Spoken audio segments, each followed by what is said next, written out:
반갑습니다. 고득점으로 1번학 단번에 끝내기 유형완성 임다은입니다. 자, 이번 시간에는 세 번째 챕터로 연력학과 화학평형을 공부해 보도록 할게요. 자, 보통은 연력학에서 화학평형까지는 교과서에서 4개에서 적게는 4개에서 많게는 5개까지 챕터로 보통 구성이 많이 되어 있습니다. 물론 그 5개 챕터라고 보통 얘기하니까 그게 하나씩의 유형이다 라고 생각할 수도 있는데요. 그보다는 시험 문제는 최근에 많이 복합적인 형태로 출제를 많이 하게 돼요. 그런데 무엇보다도 우리는 이 내용들에 관련된 것들을 어느 정도 암기를 하고 문제는 풀어가면서도 늘 불안하기도 하고 문제가 잘 안 풀리기도 하고 혹은 어떻게 풀어야 될지 잘 감을 못 잡기도 합니다. 그런 이유들이 있을 텐데요. 그런 이유들을 제가 먼저 간략하게 좀 정리를 드리고 그 다음에 유형별 소개를 드린 다음에 그 다음에 우리가 대표 기출로 들어가 보도록 할게요. 자, 우리가 흔히 관심 갖는 대상을 개라고 얘기를 하죠. 그래서 개라고 하는 걸 우리가 먼저 다음과 같이 이만큼을 개라고 한번 해보도록 할게요. 개라고 하는 건 우리가 관심 갖는 대상이 되는 것이고 그런 개 중에서도 우리는 변화가 일어나는 개를 좀 다뤄보려고 해요. 저는 이번 교과서에서는 따로 이런 표현들을 쓰지 않습니다만은 저는 변화가 일어나는 개를 반응개라고 해보도록 할게요. 그런 반응이라고 하는 것은 화학적인 변화도 되겠고 혹은 물리적인 변화도 가능할 겁니다. 그래서 화학적이든 물리적이든 즉 상이 바뀐다라고 하는 것들은 다 물리적인 변화를 얘기를 하겠죠. 어쨌든 그 반응계에 대한 우리가 에너지 변화가 생긴다라고 하게 되면 그는 주위로 그대로 에너지 변화가 같이 발생을 하게 된다라고 하죠. 그래서 개에서 우리가 주위로 나가게 된다라고 한다면 개 입장에서는 우리가 주위로 준 것이기 때문에 마이너스 값을 갖게 되겠고요. 반대로 주위에서 개로 들어오게 되는 것들은 그럼 개 입장에서는 얻게 되는 거니까 플러스라고 흔히 얘기를 하게 되는 거죠. 이때 우리가 주고받게 되는 그 형태, 에너지라고 하는 것들을 우리는 크게 열이나 일의 형태로 말할 수가 있을 텐데요. 주로 거의 대부분은 열의 형태로 발생을 하게 됩니다. 자, 그때 우리가 그 개에서의 에너지 변화라고 하는 것들을 어떤 방식의 에너지의 변화라고 말할 수 있겠니? 라고 하는 게 일단은 구별이 좀 중요했던 점이 되겠죠. 뒤쪽에 내용 정리에서 다시 한번 강조드리긴 하겠습니다만은 개가 가지고 있는 에너지라고 하는 것은 기본적으로 포텐셜 에너지와 운동 에너지를 다 가지고 있고요. 그 전체 모두 다가 바로 개 에너지 총량의 변화로서 우리가 얘기를 하게 될 건데 주로 대부분의 에너지 변화가 생기는 것들은 포텐셜 에너지 변화가 생긴다라고 보시면 돼요. 자, 다시 한번 개에서의 변화를 통해서 에너지를 주고받게 되는 과정에서는 우리가 그 개의 에너지 변화라고 하는 것을 다루는 데 있어서 그건 포텐셜 에너지 변화도 있겠고요. 운동 에너지 변화도 발생을 하게 되는데 그 주로 대부분의 경우는 어느 쪽에서 발생하겠니라고 하면 포텐셜 에너지에서 주로 대부분 다 발생을 하게 됩니다. 즉 인력의 변화가 생기기 때문에 그런 거죠. 그렇다고 해서 운동 에너지 변화가 아예 없는 건 아니에요. 왜냐하면 구조가 달라지게 되면 자유도가 달라지게 되고요. 자유도가 달라지게 되면 운동 에너지도 약간은 좀 달라지게 된다라고 하는 데 있어요. 자, 그렇다 보니까 우리는 다음 같은 그 에너지 변화가 주로 포텐셜 에너지 변화로 일어나게 되겠고 이런 부분들은 비단 포텐셜 에너지 변화가 아닌 운동 에너지만 변화로 볼 수 있는 비반응계, 즉 이상기체 연력학과는 조금 다른 접근이 필요하겠죠. 그 이유는 뭐 때문에 그러니라고 하는 게 뭐 결합이 일부 몇 개만 끊어지고 몇 개만 달라붙고 이렇게 되는 것은 좀 무의미하잖아요. 우리한테는 반응 전의 상태에서 반응 후의 상태로 완전히 그 자체가 다 바뀌게 됐을 때 에너지 총량의 변화가 더 관심이니까요. 그래서 우리한테는 어떤 방식으로의 접근이 더 필요하겠니라고 하는 것들이 상태 함수로서의 접근이 좀 필요하겠죠. 즉 상태가 달라지는 것들을 통해서 우리는 에너지 변화를 따져보고자 한다라고 한 겁니다.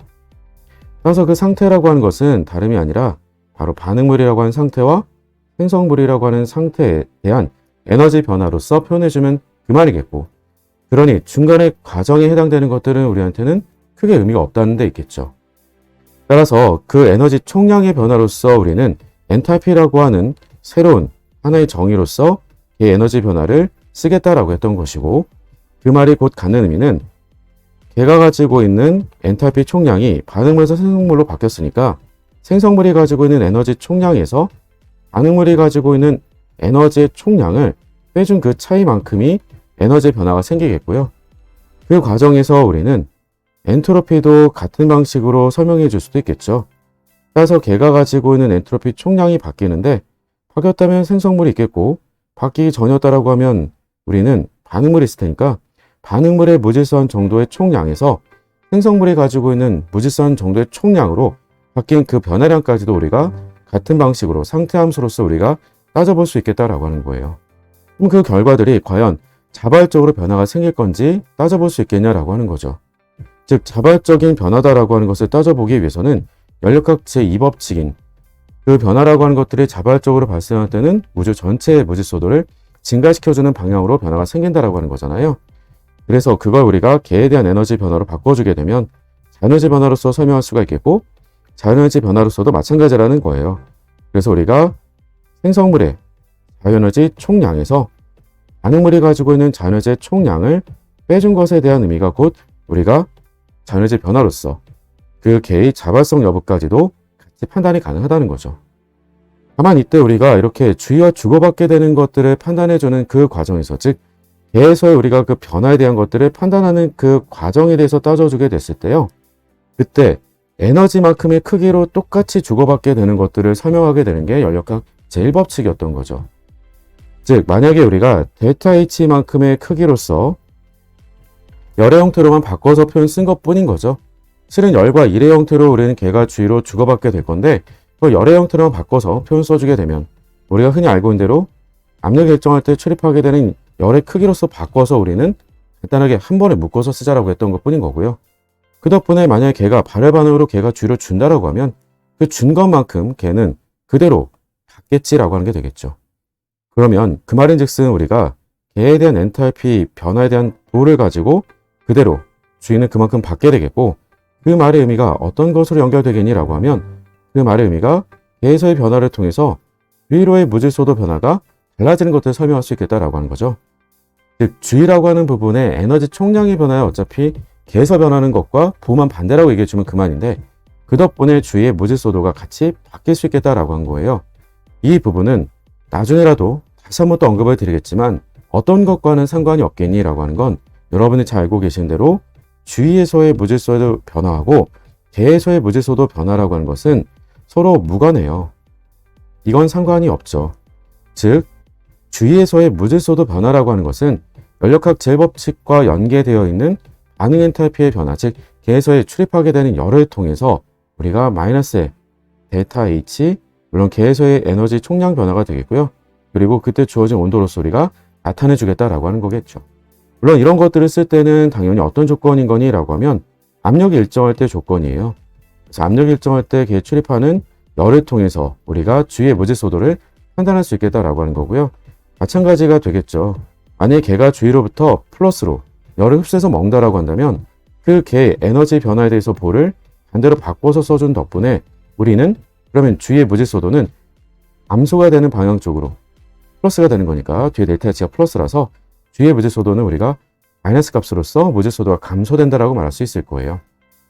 만약에 주위의 무질서도가 감소가 되는데 그 변화가 즉 개에서의 변화가 개에 대한 무질서도 변화도 마저 만약에 감소가 일어난다라고 한다면 그런 변화는 실제로 일어나지 않는다는 거죠.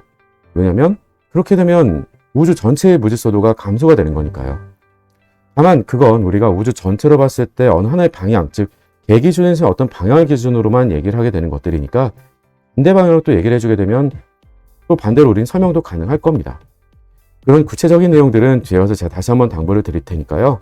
자, 우리가 앞으로 계속 다루게 될 내용들은 즉 다음과 같이 개에서의 에너지 총량의 변화로부터 우리는 주위에 대한 무질서도의 변화까지 같이 판단이 가능하겠고 그러면 개의 무질서도의 변화와 주위의 무질서도의 변화를 통해서 판단할 수 있게 되는 우주 전체의 무질서도까지 판단을 해주게 되면 그럼 덕분에 우리는 자발성 여부를 판단할 수가 있겠고 그 자발성 여부에 따라서 우리가 개는 어떤 상태에 도달하겠니라고 하는 게 평형 상태에 도달한다는 거잖아요.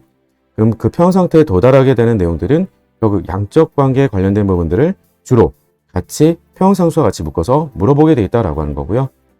평형상수에 관련된 내용들은 우리가 공부를 하다 보면 결국 평형 상태에 도달해 있는데 그와 다르게 거기에 조건의 변화를 주게 되면 또 다른 새로운 평형 상태에 도달하기도 하죠. 그래서 그 부분에 관련된 것도 결국 기체 상태론과 연관지어서 양적 관계로 계산이 조금 더 많이 적용되는 문제들도 풀어보기도 할 거예요. 그런 것들이 위에다가 쭉 1번부터 5번까지 대표 유형으로 나눠서 정리로 써드린 것들입니다.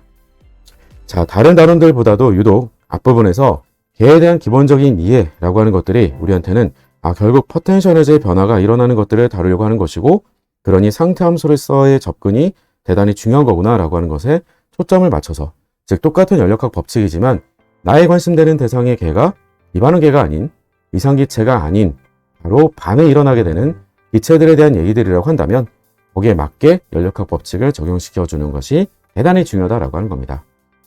자, 이제 본격적으로 대표 기출 유형부터 하나씩 보면서 우리가 정리를 들어가 보도록 할게요.